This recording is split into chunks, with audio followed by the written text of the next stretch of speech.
अपेक्षा तो न्यायाचीही आहे 100%. जसं की आता राजीनामा झालेला आहे, पण असे लोक जे राजकारणामध्ये बसलेले आहे, खोटा शपथपत्र देऊन दमदाटी करून आणि इलेक्शनमध्ये निवडून येतात, असे लोकांना घरामध्ये बसवायची गरज आहे.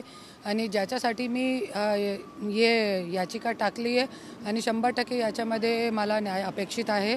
जैसे आजपर्यंत आपल्याला न्याय भेटलेला आहे, तसंच मला अपेक्षा आहे की 100% याच्यामध्ये याचिकामध्ये 100% धनंजय मुंडेचा जे पर्चा आहे ते रद्द होणार आहे आणि परलीमध्ये परत इलेक्शन लावणार आहे.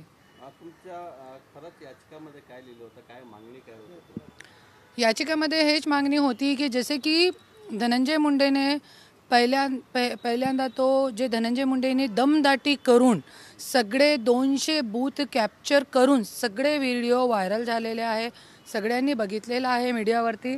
आणि आज 200 बूथ कॅप्चर करून दमदाटी करून गुंडगर्दी करून ते निवडून आलेले आहे. ते आमची मागणी आहे. त्याच्यासाठी जे पर्चा आहे त्यांच्या ते आमदारकी रद्द होऊ शकते. आणि जे दुसरी गोष्ट आहे, ज्या दिवशी इलेक्शन जे छाननी होती, छाननीच्या दिवशी मी स्वतः गेली होती ऑब्जेक्शन निवेदन घेऊन. पण जे निवडणूक अधिकारी होते तिकडचे, त्यांनी माझी निवेदन घेतला, पण त्यांच्यावरती काहीही कारवाई केली नाही. तो त्या पण अडकतात या केसमध्ये. ते निवडणूक अधिकारी पण अडकू शकतो, क्योंकि त्यांनी माझी जे निवेदन दिला होता, जे छाननीच्या दिवशी मी निवेदन दिला होता की असं माझे मुलाबाळांचं नाव टाकलं आहे, पण माझं नाव टाकलं नाही आहे.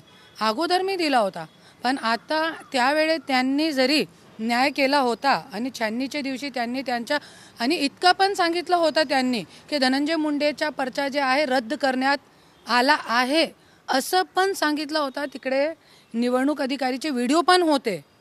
ते पण मी मागणी केलेली आहे की तुम्ही व्हिडिओ पण काढा की निवडणूक अधिकारी पण कसं हे गुंड लोकांचे हाताखाली धरून काम करताय.